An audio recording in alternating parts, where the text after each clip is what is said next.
Nou vriende, goeiemôre, ons is die Here nog dankbaar dat ons andermaal weer kan saam wees, so rondom die wonderlike woord van die Here. Ek vertrou dat u 'n goeie nag se rus gehad het, dat u vars verkook en nuut opgestaan het. Ek vertrou dat dit goed gaan met u geliefdes en ons bid dat die Here vir u ook sal seën in hierdie dag, dat u die Here u sal gebruik in sy diens en tot sy eer, tot verheerliking van sy naam en tot uitbreiding van sy koninkryk. Nou voor ons by vanmôre se oordeenking kom, gaan ons 'n paar verse lees hier uit Halleluja lied 475. Is Halleluja lied wat ons nie regtig sing nie, maar luister na die besondere woorde van hierdie lied. Dit gaan in besonder oor ons stryd op aarde teen die ou vyand, die sielevijand, maar ook aan die ander kant, dat ons kragtig kan staan in die vryheid waarmee Christus ons vrygemaak het, dat ons in sy krag meer as oorwinnaars kan wees. Daar staan, 'n sterke vesting is ons God, 'n toevlug en beskerming. Al dreig die leed, al druk ons lot, steeds bied hy sy ontferming. Die sielevijand span sy strikke waar hy kan. Sy wapenrusting is vol valsheid en vol lus. Op aarde nie sy gelyke. En dan sê die pragtige tweede vers vir ons. Ons krag alleen kan niks verkry. Ons is weldra verlore. Maar daar's 'n man wat vir ons stry, deur God daartoe verkore. Vra u sy naam, so weet dat hy die Here heet. Die Here, Sebaot, daar is geen ander God. Hy is alleen oorwinnaar. Nou vriende, hierdie vers is so besonder om te sê dat ons in Christus meer as oorwinnaar kan wees. En hierdie woorde, die Here Sebaot, is maar 'n baie praktiese uitdrukking en eintlik maar ook 'n woord wat gebruik word vir die Here om aan te dui dat hy 'n sterk militêre leier is. As ons daaraan dink, vriende, ons is in 'n geestelike stryd gewikkel. Baie keer maak mense van die Christelike lewe wat dit nie is nie. Dit gaan oor rykdom, dit gaan oor gesondheid, dit gaan oor welvaart, dit gaan oor 'n goeie lewe op aarde. En dis nie waaroor dit gaan nie. Die Bybel sê dis 'n stryd tussen lig en duisternis. Dis 'n geestelike oorlog waarin ons onsself bevind. Aan die een kant sien ons die magte van die duister naderkom. En ons sien aan die ander kant die God wat heers, die een wat alreeds die duiwel se kop vermorsel het aan die kruis op Golgotha. Daarom is ons in hierdie geestelike stryd en ons militêre leier, Jesus Christus, word uitgebeeld in die boek Openbaring as die een wat sal kom om die finale oorwinning te behaal. En daarom kan ons ook in hierdie môre met sekerheid weet dat ons hierdie dag tegemoet kan gaan in die naam van ons oorwinnaar Jesus Christus. Hy is die een wat meer as oorwinnaars maak deur die oorwinning wat aan die kruis behaal het en deur sy gees wat in ons harte woon. Nou vriende, kom ons kom by vanmôre se gedeelte uit, 'n baie besondere gedeelte daar in Lukas 24 vers 45. Nou, jy sal onthou hierdie gebeure in Lukas 24 gaan nadat die Here aan die kruis gesterf het en hy het opgestaan uit die dood, was die twee Emmausgangers op pad en hulle het met mekaar gepraat oor al hierdie dinge wat in Jerusalem gebeur het en op 'n stadium was hulle so half teleurgesteld in die gedagte, want hulle self gedink, maar sou Jesus nie die Messias wees wat sou kom en vir hulle vryheid en oorwinning bring nie. En hulle het so met mekaar gesels en die Bybel sê dat Jesus het saam met hulle begin wandel en die Here het hulle uitgevra oor die gesprek waarmee hulle besig was en hulle het nie regtig verstaan wat Jesus gesê het nie en hulle het nie regtig verstaan wat hy vir hulle probeer sê deurdat hy die waarheid van die woord uitgelê het oor homself van die Ou Testament af dwarsdeur tot waar hulle op daardie oomblik was nie. En nou sê die Bybel in Lukas 24 vers 45, toe open hy hulle verstand om die skrifte te verstaan. En dis waarby ek vanmôre wil kom stilstaan. U sien vriende, ons beleef 'n dag en tyd waar daar geweldig baie inligting na ons kant toe kom.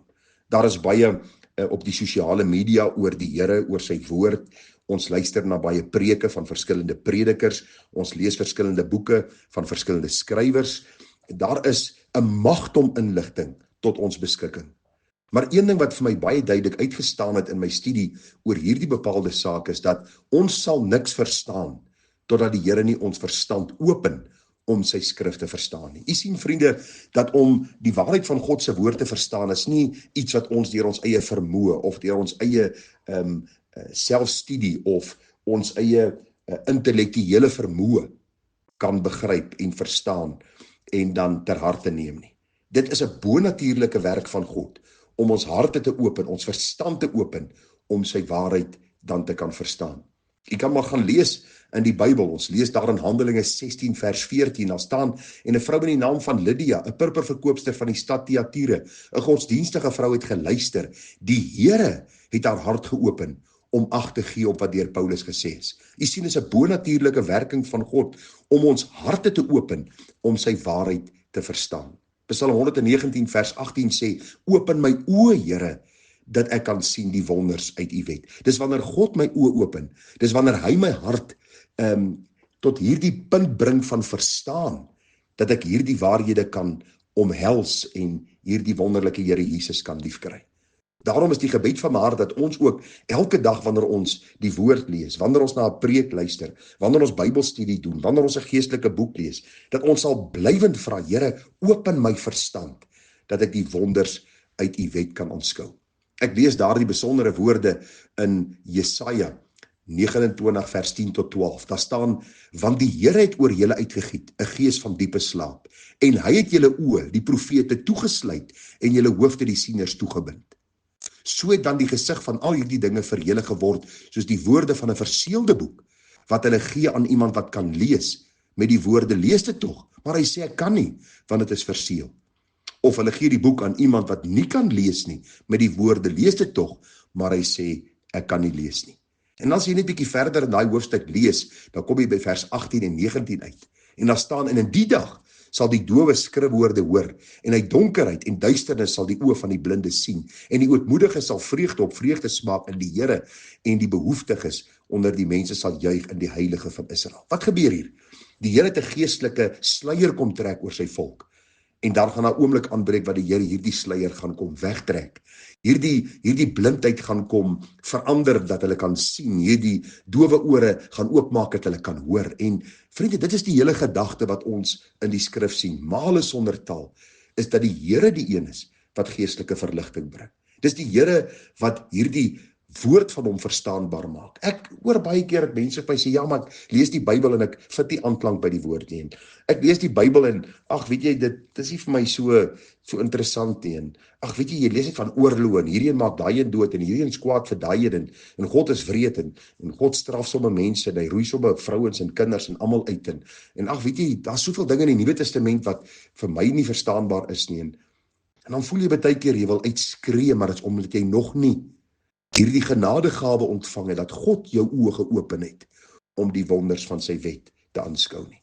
Daarom is die gebed van my hart, dat as u die Here nog nie ken nie, dat u regtig in aanbidding voor die Here sal buig, en sê, Here, open ook my verstand, dat ek die skrifte kan verstaan. En as jy vanmôre bely jy behoort aan die Here, en daar is al 'n beter verstaan van die woord, en jy lees die Bybel, en jy begin al sekere dinge raak sien, en daar is wonderlike toepassings wat jy kan maak op jou eie lewe, en daar is meer wat jy al geleer het van die Here. Bly bid. Here, open my oë dat ek kan sien die wonders uit die wet. Here, open my verstand dat ek kan verstaan wat in die woord opgeteken is. Here, gee my 'n hart wat neig na u waarheid, al hoe meer neig na hierdie wonders uit u wet, sodat ek u kan leer ken, u kan leer liefkry. Want Here, u woord is gegee sodat ons u beter kan verstaan, en vanuit u woord sien ons u afgeskilder as die gekruisigde, die verheerse heiland, die komende koning wat weer sal kom. Daarom, vriende, is belangrik dat ons sal sien dat ons nodig het om hierdie gebed daagliks te bid. Here, open my oë, open my verstand, dat ek die skrifte kan verstaan. Mag die Here ons genade gee, mag ons nie in die duister bly nie, maar mag ons die wonderbare lig van sy heerlikheid sien deur die geopenbaarde woord wat hy vir ons gegee het, sodat ons ook kan leer hoe ons kan lewe heilig sonder gebrek in hierdie krom en verdraaide geslag, hoe ons hierdie Christus beter kan leer ken, en hoe ons kan uitsien, hierdie blaaie van die Bybel wat vir ons leer van die heerlikheid wat sal kom, hoe ons kan uitsien daarna, met 'n verwagting, en dat ons kan volhard, tot daardie dag, dat ons hom sal sien soos hy is. Vriende, staan sterk, ons vertrou dat u Here vir u sal seën, met wysheid en insig, en dat u ook 'n getuie vir hom sal wees. Baie groete, seën, mooi dag verder, tada.